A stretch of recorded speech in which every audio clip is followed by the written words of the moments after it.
only response is surrender. That's when we can choose to set our desires to one side so that we can follow His commands. That's when we can lay down our agenda so that we can follow His will. Because He deserves that. Amen? Amen. You can go ahead and take a seat. Well, once again, good morning. My name's Jonathan. I'm one of the pastors here. And it is just great to be worshipping with you today. And one of the areas of surrender in our lives has to do with our finances, with our material possessions. And that's something that we're really learning as a family together through this Imagine initiative. I just want to say thank you. Thank you for your faithfulness. Thank you for being obedient to what God is calling you to do as we walk through this initiative together, because God is doing some amazing things through this initiative. In fact, you may not be aware of this, but in a couple of weeks' time, it will be our 1-year anniversary of the Imagine initiative, and we're very excited about that. And I just want to let you know that on that Sunday, so that's April 7th, we're going to be having Family Sunday here, a big celebration. So we will have baptisms as part of our service. The kids will be in here with us. Casey Carter, our student pastor, will be teaching that morning. We'll also get the opportunity to update you on where things are with Imagine, just share some very exciting things with you about what's happened and what's going to happen next. And after church that Sunday, we're going to have a big picnic on the lawn, which you're all invited to. Some families in the church are going to be providing barbecue. We're just going to ask for your help with some sides and some desserts. But I would just really encourage you to be here on that Sunday, just for a wonderful family time of celebration and really just honouring what God is doing in us and through us. So please do be here for that. For now, we're going to continue in our worship by giving back to God. In a moment, I'm going to pray over that, but let me just remind you, as the baskets pass in a second, if you filled out one of those cards, be sure to drop it in there. We would love to get that information from you. But now let's pray as we prepare to give, and also as Shane prepares to come and open God's word for us this morning. Let's pray together. Father God, thank you that we can come into this place this morning and experience not only being in a holy place, but the presence of a holy God. Thank you that that's what makes it holy. Nothing to do with us. Everything to do with your presence makes this holy ground this morning. So thank you just for the privilege of being here in that place this morning.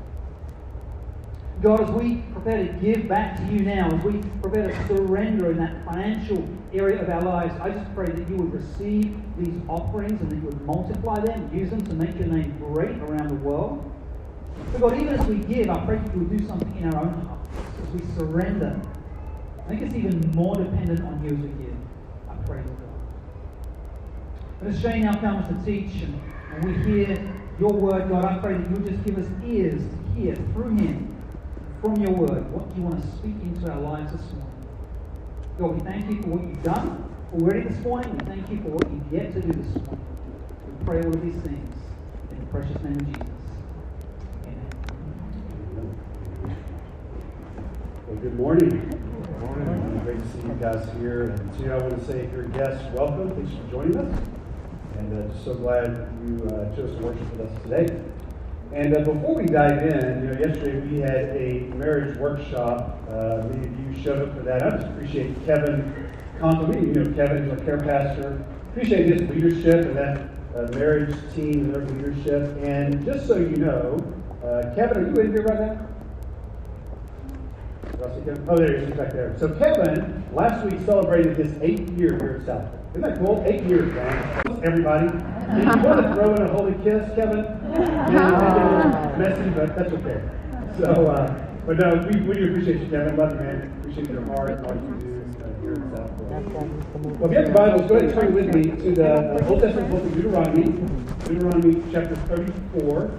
We're rolling through our series, Bio. We're just studying the life and the times of Moses, and we're actually going to spend most of our time in Numbers chapter 20, but I want us to start here in Deuteronomy chapter 34.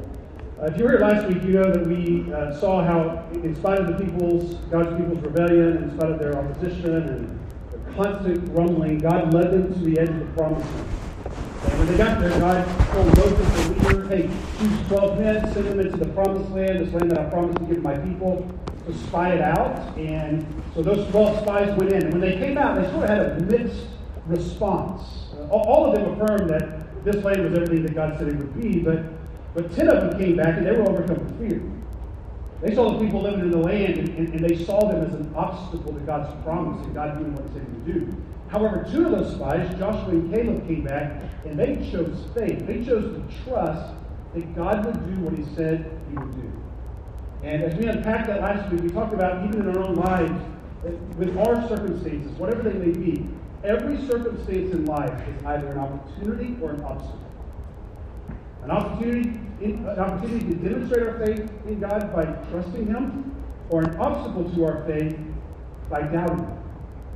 And no matter what our circumstances may be, good, bad, or ugly, the truth of the matter is God is bigger and God is more powerful than any of them. And because God is sovereign, he can use those circumstances to grow us and to make us more like Jesus. So my challenge last week for us was, man, let's make the most of every circumstance we're facing. Trusting God to get us through them.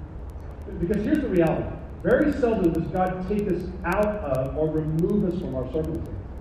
Instead, what God typically does is give us the grace and the strength to endure them, because it's through enduring that we grow. It's through enduring that we learn to trust God. Now, this morning, I actually, again, want to spend our time in Numbers chapter 20, but I want us to start here in Deuteronomy chapter 34, because we read something about Moses that, for me personally, at first it's a little shocking. Maybe even a little disturbing. And by the way, the Bible is full of real-life stories and events and teachings that are sometimes shocking to us, even a little disturbing. Let me just, for the fun of it, give you a couple of examples. You don't have to look these up, but we'll put these on the screen. But first, Judges chapter 4. Listen to this. This is speaking of what happened to Sisera, who was one of the enemies of Israel. It says, but Jael, the wife of Heber, took a tent peg and took a hammer in her hand. Right away, you know, this is not going to be good, right? Then she went softly to him, to Sisera, and she drove the peg into his temple until it went down into the ground while he was lying fast asleep in weariness. And then I love that they add this phrase, and so he died. Really? You think? Here's another one, Acts chapter 12. This speaks of Herod, who was opposed to the advancement of the gospel, persecuting believers left and right. And it says, on an appointed day, Herod put on his royal robes, took his seat upon the throne, and delivered an oration to the people. And the people were shouting, the voice of a God and not a man, the voice of a God and not a man.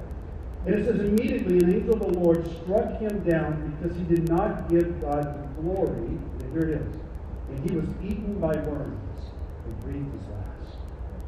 I actually had to preach that sermon one time. You talk about a disturbing sermon. That was a disturbing sermon.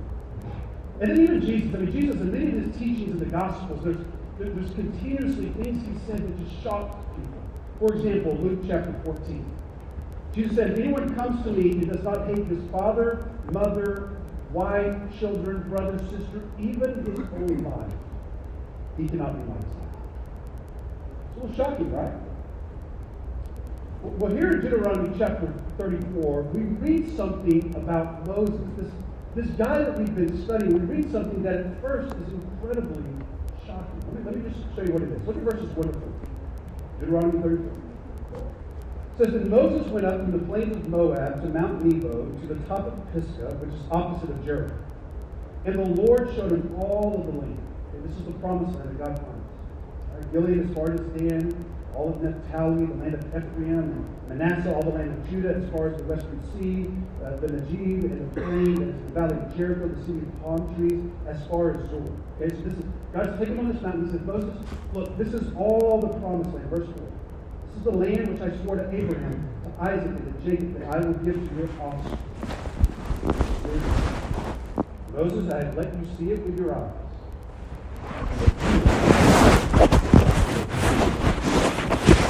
Moses, this is the promised land. See all this land I promised to my people? Moses, you're not going to go into it. Now, you read that, you go, really? And God's really not going to let Moses go into the promised land after spending so much time leading his people? And putting up with all their issues, all their grumbling, all their complaints? I mean, I thought this is why God called Moses, to bring them out of Egypt and lead them into the promised land. So why is it that God isn't going to allow him to enter?